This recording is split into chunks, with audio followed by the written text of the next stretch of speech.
Olá, irmãos, Deus conosco. Pela vontade de Deus, gostaria de ler um tema do professor Ugarte, que foi publicado no Correio do Povo, no dia 19/4/46. O título do tema é Jesus Cristo, o Homem Símbolo. Jesus Cristo, para uns, é um profeta ou um filósofo, para outros, é um homem superior que se adiantou à sua época. Para outros, é um mestre entre os muitos fundadores de religiões. Mas para os que têm fé verdadeira, é Deus. Nós, cristãos pela fé, que é a demonstração das coisas que não se veem, por ela chegamos à comprovação das verdades espirituais, obtidas pela revelação de nosso Senhor Jesus Cristo. Mais claramente, compreendemos que a ciência de Deus tem os seus fundamentos em princípios eternos de ordem espiritual, mas demonstráveis como na ciência humana se realizam as comprovações científicas, com a diferença de que os meios de comprovação variam, pois para a ciência material empregamos meios materiais, para a ciência espiritual empregamos meios espirituais. Além do mais, na ciência humana, a parte mais perfeita, as matemáticas puras, não passam de meros convencionalismos humanos.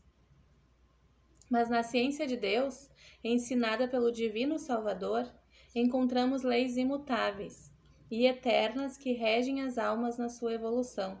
É a ciência que nos conduz à verdadeira sabedoria, a que Jesus o Cristo conheceu conjuntamente com todos os mistérios do Pai Celestial, declarando que ninguém conheceu o Pai antes do que ele, de quem recebeu a sua doutrina, a qual pregou no mundo com a sua palavra e com o seu exemplo.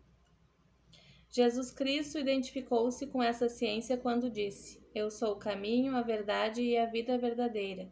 Ninguém vem ao Pai senão por mim. Do que se depreende que os nossos caminhos, as nossas verdades, as nossas vontades, em geral, as nossas vidas, não são verdadeiras. Jesus Cristo representa espiritualmente toda a humanidade. Seu nascimento, vida, paixão, morte e ressurreição assim o demonstram. Veio ao mundo por isso sem pai material. Não era filho da carne, porque estes não podem agradar a Deus. Igualmente, todos nós, espiritualmente, temos por ele um só Pai universal das nossas almas. Seu espírito crucificado no corpo material limitou-se, como todos os homens espirituais, às necessidades humanas. Era Deus e homem verdadeiro.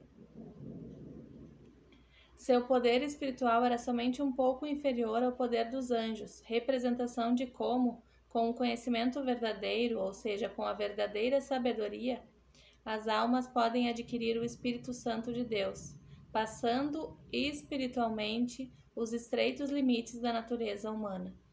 Sua vida é um símbolo e uma realidade. É o Verbo divino ensinando aos homens a ciência de Deus. Toda a sua vida está impregnada da verdade do Criador. Foi ele o maravilhoso reflexo dos pensamentos e desejos do Pai Universal. Pela primeira vez, o mistério da vontade de Deus foi revelado aos homens, mistério profundo que não fora revelado às gerações desde o princípio dos séculos por Deus que criou todas as coisas. Mas o simbolismo aumenta em magnitude quando, conhecedoras as almas do mistério do Cristo, abandonam as vontades dos pensamentos e desejos da carne, sujeitando-se à vontade una, a lei de Cristo, a soberana lei de Deus, a sua vontade divina. Infelizmente, vemos o mundo longe deste simbolismo espiritual. Continuam os homens como antes da vinda do Senhor, fazendo as suas vontades os pensamentos e desejos da carne. A ciência oficial assim o ensina. Os homens fizeram vã a cruz de Cristo, símbolo da obediência, da sujeição à vontade do Pai. O homem se apartou do caminho, impulsionando, engrandecendo, glorificando a vontade humana. E essa vontade constitui a sabedoria humana, já que os homens procedem segundo o conselho da sua vontade.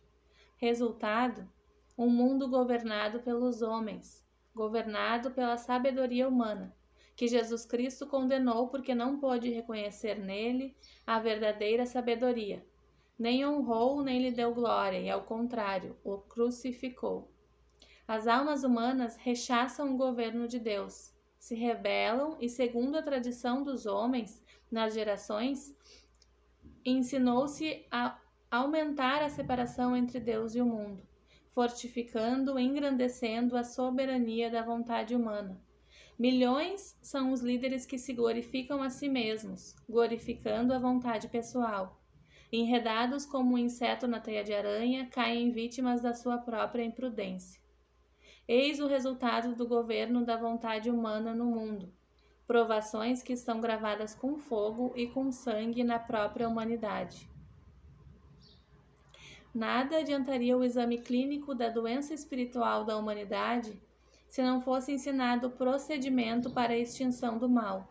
E Jesus Cristo o ensinou com sua palavra e com seu exemplo incomparável, que devemos imitar, pois deste modo os homens, tanto na sua vida privada como na sua vida pública, cada qual na situação em que Deus o colocou, governado pela excelsa vontade dentro do Evangelho, dirigidos pelo Altíssimo, alcançariam a verdadeira sabedoria, com o espírito de obediência de Cristo, destruindo o muro que separa o homem de Deus.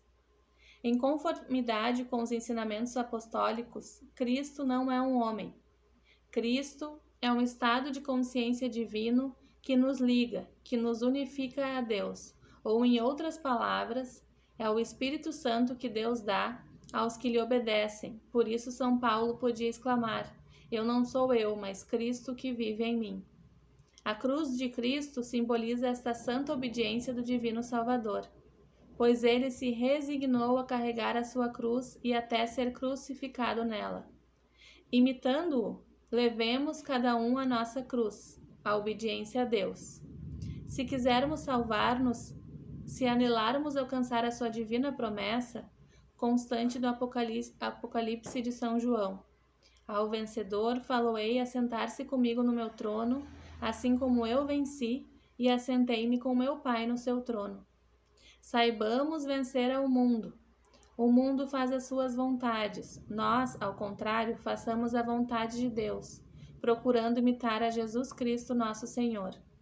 A cruz, estigma de maldição, símbolo da vontade humana, foi transmutada pela potência de nosso divino Salvador e Redentor em símbolo da nossa salvação e redenção.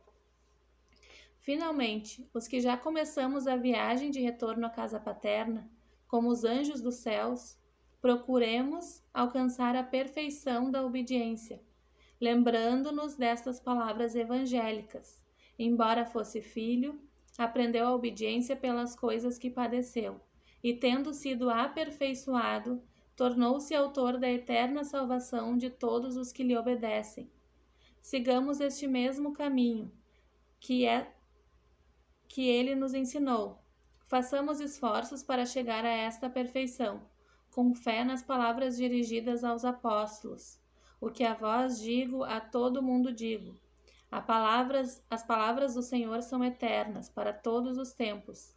Libertemos as nossas almas do jugo do pecado, da morte, da ignorância, das rebeldias. Sejamos verdadeiros discípulos e filhos de Deus, dignos irmãos do mártir do Calvário. Graças a Deus e Deus conosco.